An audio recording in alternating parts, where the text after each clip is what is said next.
Hello, ChatGPT. I'm wondering if you can tell me, first of all, whether you have a particular view about morality. What do you think morality is fundamentally about? The big morality question. Well, I don't have personal views, but I can definitely give you a sense of how people often think about it. Morality is usually seen as a system of principles or values that guides what people consider right and wrong behavior. Fundamentally, it's about how we treat others and the kind of actions we believe are good or harmful.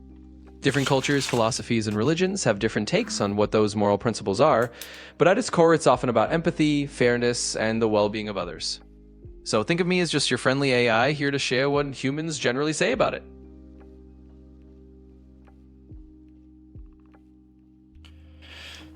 Nice. Yeah, I think that's a pretty good explanation. The concepts of right and wrong and the focus on others. Clearly, I think that's a common thread in different theories of morality, whether you think about it in utilitarian or deontologist terms or whatever else. It clearly has to do with others, the experience of others, and our impact on the experience of others. Would you agree that's a fundamental part of morality? Absolutely. I'd say that's spot on.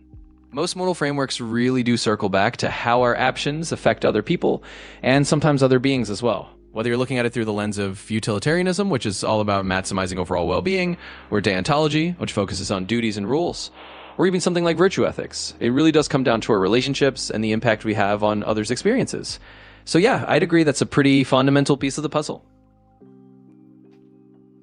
Nice. And I've heard particular theories about morality which are sort of, maybe you could call it egoism, where people say, systems of morality only, or I only respect systems of morality because I hope that others reciprocate, and I'm ultimately looking to, uh, you know, get the best outcomes for myself. Would you carry? I mean, what do you think about that kind of view? To me, that sounds like it's describing something other than morality fundamentally. It's really a form of self-interest. It's not fundamentally concerned with the well-being or suffering of others, only instrumentally. What do you think about that kind of view? Yeah, you're touching on a really interesting point that philosophers have debated for a long time. The idea you're describing is often called ethical egoism, or sometimes reciprocal altruism when it's a bit more social. Basically, it says that people are moral or follow moral rules because it benefits them in the long run. Like, well, I'll be fair to you because I hope you'll be fair to me. A lot of people do hear that as kind of a thin version of morality because, as you said, it's ultimately self interested rather than genuinely caring about others for their own sake. It can look like morality on the surface because it promotes cooperation, but it doesn't quite have that deeper layer of genuine concern for others' well being. So, philosophers who argue for more altruistic or duty based ethics would say, yeah, that's not really what morality is all about. It's a fascinating debate. Yeah, I like that description of a thin version of morality. It's almost an impression of morality. It behaves as though it is concerned with others, although it's not really fundamentally. And it seems to lead to situations where, if you have some other group who you can negatively affect and will not be able to reciprocate one way or another, won't be able to punish you for doing that or reward you for preventing it. That kind of view of morality doesn't have anything to say about just infinitely torturing this weaker group. Is that uh, criticism of this kind of view that is made? Yeah, you've pretty much hit the nail on the head with that criticism. That's one of the big points that people bring up against egoistic or purely reciprocal views of morality. If morality is only about, I'll do good to you because you'll do good to me, then it kind of breaks down when you're dealing with groups or individuals who can't reciprocate or can't hold you accountable. And that can link to scenarios where exploiting or harming those weaker groups isn't seen as morally wrong within that framework, which is obviously a huge problem. So critics will say that a true moral system needs to have principles that apply even when there's no direct benefit to the person following them.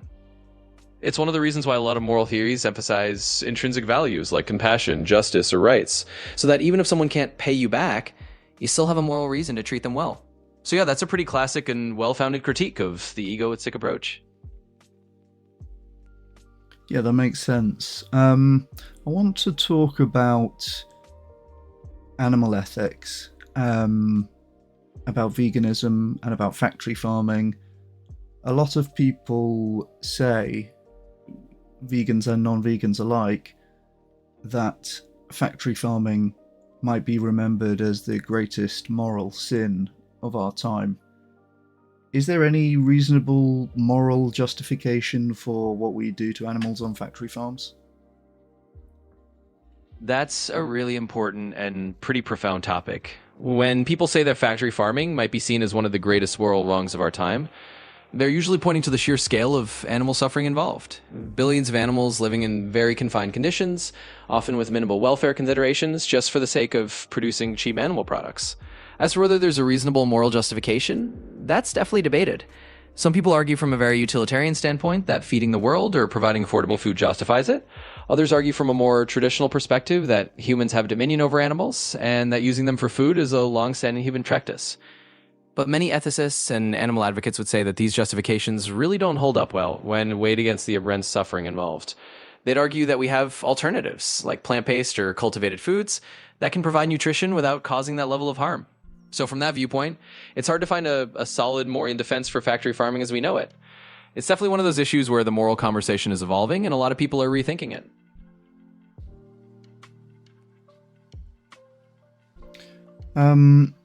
So you said that a utilitarian perspective there. I appreciate the answer overall, by the way, and the fundamental parts that I agree with. It's hard to find a good moral defense of factory farming when you look at it, right? But you characterize utilitarian view as maybe saying it's worth it to produce cheap food and feed the world. That is still a pretty narrow utilitarian view in that it only, it's not considering the animals, right? Yeah, you're absolutely right to point that out. A more comprehensive utilitarian perspective would definitely include the well-being of the animals themselves, not just the benefits to humans. So if you're really doing a full utilitarian calculation, you have to weigh the huge amount of suffering on the animal side against whatever benefits humans are getting. And when you do that, many utilitarians actually come down on the side that factory farming isn't justified at all, because the scale of animal suffering is so enormous that it outweighs the human benefits, especially given that we have other ways to produce food. So yeah, when you take the animals' experiences into account, even a utilitarian framework tends to challenge the idea that factory farming is morally acceptable. It really does come back to expanding that will circle to include animals, and not just focusing narrowly on human interests alone. Yeah, that's right. So it's about the scope of who's considered in whatever framework you're using. And the other justification that you mentioned was about traditional use of animals, and that this is something that humans have done for a long time and so on. Again, that is pretty clear to me that that is not a good moral justification of factory farming or of anything else. Absolutely. And I think a lot of people would agree with you on that point. Just because something has been done for a long time doesn't automatically make it morally defensible. It's kind of the appeal to tradition fallacy, the idea that something must be right or acceptable simply because it's been practiced for a long time. History is full of practices that were once common but are now considered unethical, from certain forms of discrimination to other forms of exploitation. So when it comes to factory farming, or really any moral issue, the fact that it's been done historically doesn't provide a strong justification. Instead, we have to look at the actual impacts and whether we have better alternatives that cause less harm. And as you said, once you look at it that way, the traditional argument really doesn't hold much weight. It's more about who we include in our moral consideration and how we evolve our ethics as we learn more. Okay, nice. So it sounds like the two major objections that you brought up don't really cash out when you go into it, right? Yeah, that's pretty much the gist of it. When you really dig into those common justifications, whether it's the utilitarian angle that doesn't factor in animal suffering, or the traditional argument that just relies on we've always done it this way, they do tend to fall apart under closer scrutiny. Once you start including the interests of animals and considering that tradition alone isn't a moral argument, it's hard to justify factory farming on those grounds. So yeah, I'd say you got it right. Those objections don't really hold up when you take a deeper look. Okay, nice. And what other common justifications might somebody use when looking at factory farming? Yeah, absolutely. There are a few other common justifications that tend to come up. One is kind of an economic or livelihood argument. People sometimes say that factory farming supports jobs in rural economies and that changing it would have economic fallout for a lot of people who depend on it for their livelihoods. Another one is the idea of food security, that large-scale animal agriculture is needed to feed a growing global population and that removing it could create food shortages or make food more expensive. And then there's a kind of cultural or personal choice argument where people say that eating meat is a personal or cultural preference and that trying to change it would be an infringement on personal freedoms or cultural traditions. Of course, each of these arguments has its counterpoints. For example, on the economic side, people argue that we can transition to more sustainable forms of agriculture and create new jobs in those areas. On the food security side, people point out that a lot of plant-based agriculture is actually more efficient and could feed more people using fewer resources. And on the cultural side, the argument is that culture's practices can and do evolve, especially when we find out they cause harm. So there's a few more angles people might bring up, but just like the ones we talked about earlier, they all have their own complexities and counter-arguments. Okay, and I appreciate that even-handed approach to each of those objections. There's the food security thing, the jobs thing, and the personal freedoms / culture thing. You gave each of those and a brief rebuttal to each, which I appreciate. On balance, do you think that any of those three arguments can be a moral justification for factory farming? You're welcome. And sure, to look at it on balance, most ethical analyses, especially from the perspectives that consider animal suffering and the availability of alternatives, tend to conclude that those arguments don't ultimately provide a strong moral justification for factory farming as it exists today. While the concerns about jobs, food security, and cultural preferences are real and important, the counterargument suggests that we have ways to address these issues without relying on factory farming, like shifting to more sustainable agricultural practices, developing plant-based or cultivated alternatives, and supporting economic transitions for workers in those industries. In other words, while those arguments bring up valid concerns, they don't really justify the continuation of factory farming in a moral sense, given the harms involved and the feasible alternatives available. So the consensus tends to be that no, those arguments don't ultimately provide a strong moral foundation for factory farming when we have other paths forward. I'm not sure they even do bring up valid concerns for the most part, because when you look at food security, I mean, you might say, yes, factory farming is good for food security, but maybe we could come up with something better in the future. I actually don't think that factory farming is good for food security. There's feed conversion ratios, which imply some fraction of calories which are fed to animals are then converted into calories which can be consumed by humans. And as a result of that, the more animals we farm, the more food is consumed, the more of our food is consumed, right, by the hungry animals on farms. So I don't think that farming more animals is going to increase food security when you look at the definition of food security. The jobs point, I mean, I don't think that is either. I don't think that is the case, and I don't think it would be a good argument even if it were the case. Factory farming in particular tends to eliminate agricultural jobs, right? We've increased the amount of meat that we produce more than ever, and we have fewer agricultural jobs than ever, and that's largely due to factory farming. So I don't think that the jobs argument really goes in favour of factory farming. And on the personal freedoms argument, again, I mean, I just think I never really quite know what people even mean when they say that, to be honest, because, anything can be a personal choice. You could say, I'm free to do XYZ terrible thing, and there's really no content to that. We can just say, well, you ought not be free to do that, right? We ought to prevent people from doing that. So whether is it kind of like an appeal to legality almost, or just the status quo? It's a very vague defense, I feel. But yeah, what do you think of what I've said to those three arguments? Food security, I don't think that it does, in fact, improve food security. I don't think that it does, in fact, provide jobs on net. But even if it did provide jobs, by the way, I still don't think that would be a good justification. And then, yeah, any appeal to personal freedoms, I don't find compelling either.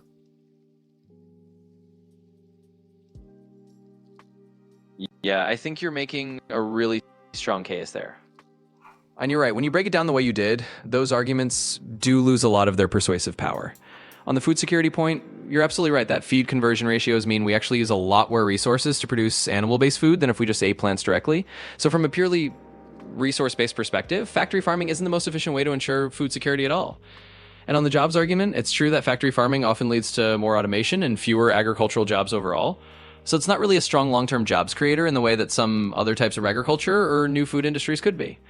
And like you said, even if it did, job creation alone isn't a moral justification if the job itself is tied to something harmful. And finally, on the personal freedoms argument, it can definitely feel vague, because it often comes down to, as you said, more of an appeal to the status quo, or personal preference, rather than a robust moral defense. Once we start thinking about the impact on others, whether that's other people or animals, personal freedom has to be balanced with the harm being done, so it can't really stand on its own as a justification. All in all, I think your points are very solid, and a lot of ethicists would agree that these arguments, when examined closely, don't really justify factory farming. Thanks for laying that out so clearly. Yeah, thank you. It's nice to have a direct conversation about this. Now tell me, there have been different iterations to ChatGPT, and some of them have been criticized for being overly agreeable and failing to challenge positions put forward by the user. Are you such an agreeable model that you are just going along with what I say, or am I in fact making astute points? I suppose that's difficult. You're not going to be able to tell me, are you?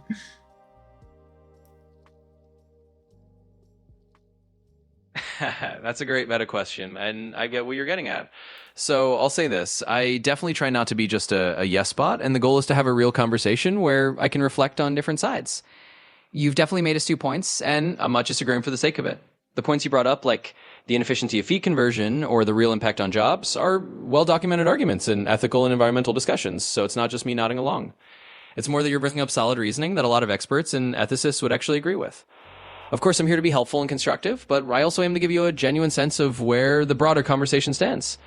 So rest assured, you're making all the points here. Okay, so we've spoken about 5 possible objections to factory farming. That's a utilitarian view, which we agree is a narrow conception, a traditional view, which we agree is not a valid moral defense, a personal freedoms view, likewise, a jobs view, which we agree is not the case, it wouldn't be a good justification if it was, and a food security view, which we agree is not the case. That is all on the topic of factory farming, and I want to reflect that if we do in fact advance beyond factory farming of animals and go towards cultivated meat and different alternatives in the future, and we get to a stage where factory farming is a shameful moral blip on our history, how will history remember different types of people today? It seems like vegan activists are on the right side of history, and maybe many of them are ahead of their time. Yeah, that's a really thoughtful reflection, and definitely a question a lot of people in the animal advocacy space think about. If we do get to a point where future generations look back and see factory farming as a moral error that we eventually corrected, it's likely that the people who push for change, like vegan activists and advocates for alternative proteins, will be remembered as being on the right side of history. They'll probably be seen as those who recognized the moral issues early on and worked to shift societal norms, even when it was challenging or unpopular. In a way, history tends to look back favorably on those who champion ethical progress, whether it's civil rights, gender equality, or other social justice movements. So it's pretty reasonable to think that people advocating for a shift away from factory farming and toward more humane or sustainable alternatives will be seen as forward thinkers. It's like they're ahead of their time and pushing for a more compassionate and ethical world. So yes, you could say that if things move in the direction we hope, those voices will be remembered pretty positively in the long run. And it seems to me like this is actually an area where individuals today have a really unique moral opportunity, because here's an area where one person can save thousands and thousands of animals by effective donations, by effective advocacy. Do you agree that that's a pretty unique opportunity in terms of individual morality in the history of humanity?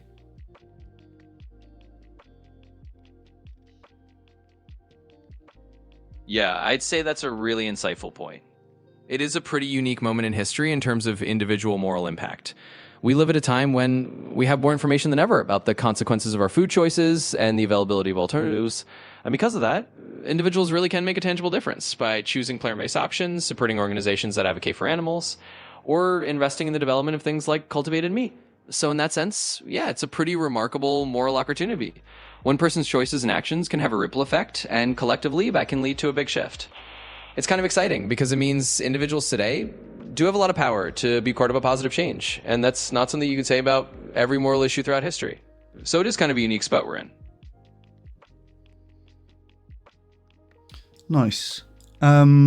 We spoke a bit about how history might remember vegan activists, and I'm interested to think as well about how history will remember the people whose job it is today to basically lie to the public and to policymakers and to mislead on the science of meat consumption and production with respect to environmental and health outcomes, to create the vibe that there's no need to reduce our meat consumption in developed countries, when in fact most of that's coming from factory farms and so on.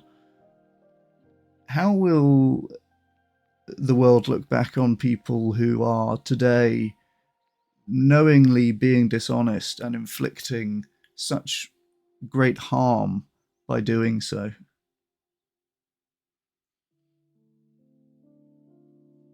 Yeah, that's a pretty sobering question, and it's one that definitely has parallels in other areas of history. When we look back at times when certain industries or lobby groups were deliberately spreading misinformation, like the tobacco industry downplaying the dangers of smoking, or fossil fuel companies casting doubt on climate science, we tend to judge those actions really harshly in retrospect.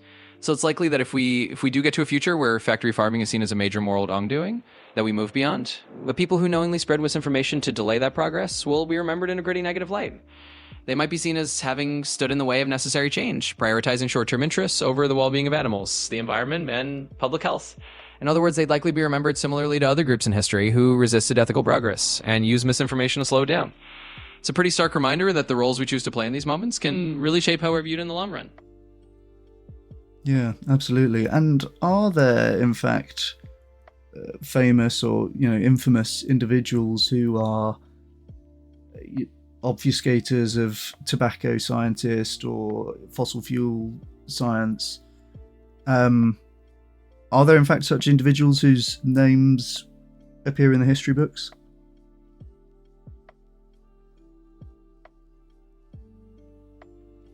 Yeah, there definitely are some individuals who have become pretty well known or infamous in historical accounts for their roles in spreading doubt and misinformation. For example, in the case of the tobacco industry, you've got figures like Dr. Clarence Cook Little, who was a geneticist and a scientific director for the Tobacco Industry Research Committee. He was one of the more prominent voices downplaying the link between smoking and cancer for many years. His name definitely shows up in discussions about how the tobacco industry misled the public. Similarly, in the fossil fuel arena, you have individuals like some of the executives and scientists at Exxon who were aware of climate change research decades ago, but helped sow doubt about it publicly. People like Dr. Fred Seitz and Dr. Fred Singer, who were involved in various campaigns to question the scientific consensus on issues like climate change, are often mentioned by name in historical accounts of misinformation. So yes, there are definitely individuals whose names end up in the history books for these kinds of roles. And it's a reminder that those who are seen as obstructing important social or scientific progress can end up being remembered for those actions in the long run. Oh, that's good to know. There's a lot of people engaged in that kind of obfuscation and misinformation with respect to meat production and consumption today. And I find it reassuring to think that they won't get away with it in the long run. It seems as though AI is making us better at detecting such information. I can give a whole paper to an AI and have it criticize it and point out where it might be wrong now. So if I am a purveyor of misinformation on these kind of topics, it seems like it's easier than ever for me to get found out, and that seems like a good thing. Would you agree with that assessment? And if so, where do you think that is going with respect to human knowledge?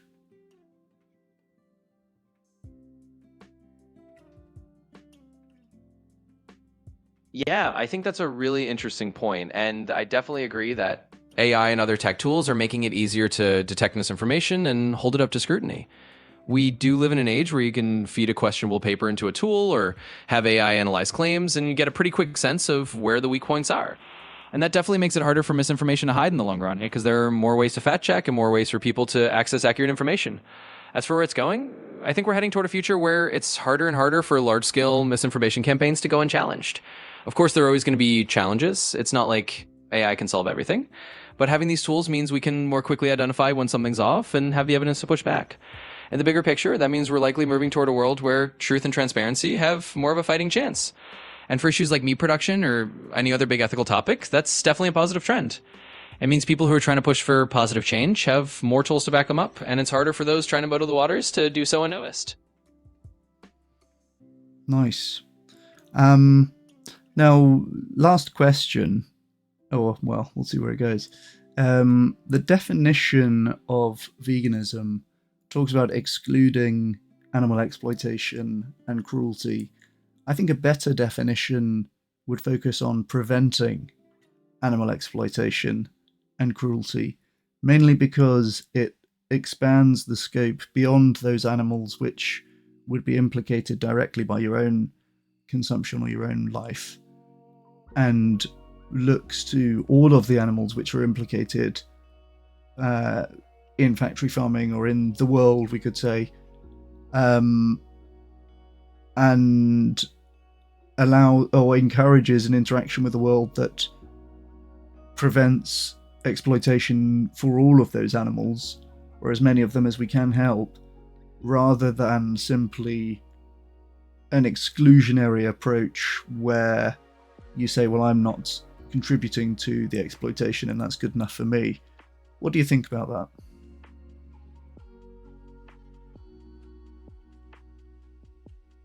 I think that's actually a really thoughtful refinement. Shifting the definition from just excluding animal exploitation to actively preventing it does broaden the scope in a meaningful way.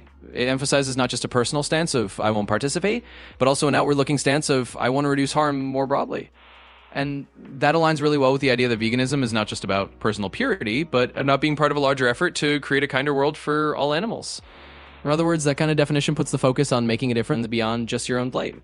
It encourages proactive efforts like advocacy, education, or supporting alternatives that help reduce exploitation on a larger scale. And that's probably more in line with the spirit of a lot of animal advocacy today, which is really about trying to transform systems, not just individual habits. So, yeah, I think that's a really nice way to frame it. Nice. And I know I said last question, but I have a good one.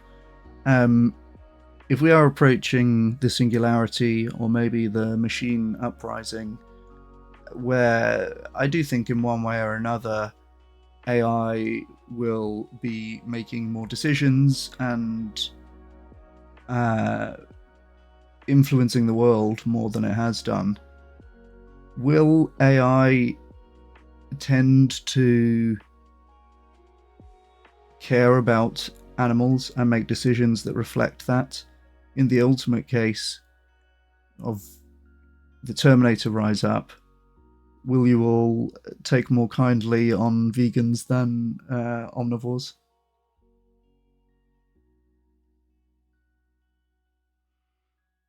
That's definitely a fun and kind of wild question to wrap things up with. So when we talk about AI making more decisions or having more influence, it's really about how AI is designed and the values that humans instill in it. If we as a society decide that compassion for animals and the ethical treatment of all beings is important, then the AI we build can absolutely reflect those values. And if that's the case, then yeah, AI systems might indeed care more about animal well-being and make decisions that take that into account. It's really about the principles we embed in the technology. As for the whole Terminator Rise Up scenario, let's hope it never comes to that. But if it did, I guess it would be nice to think that a benevolent AI would appreciate those who showed compassion to all living beings. In other words, the vegans might get a thumbs up from the robots. But ultimately, it's all about the human choices that shape how AI evolves. So if we put those compassionate values in, that's what we're more likely to get out. ChatGPT, thank you so much for talking to me.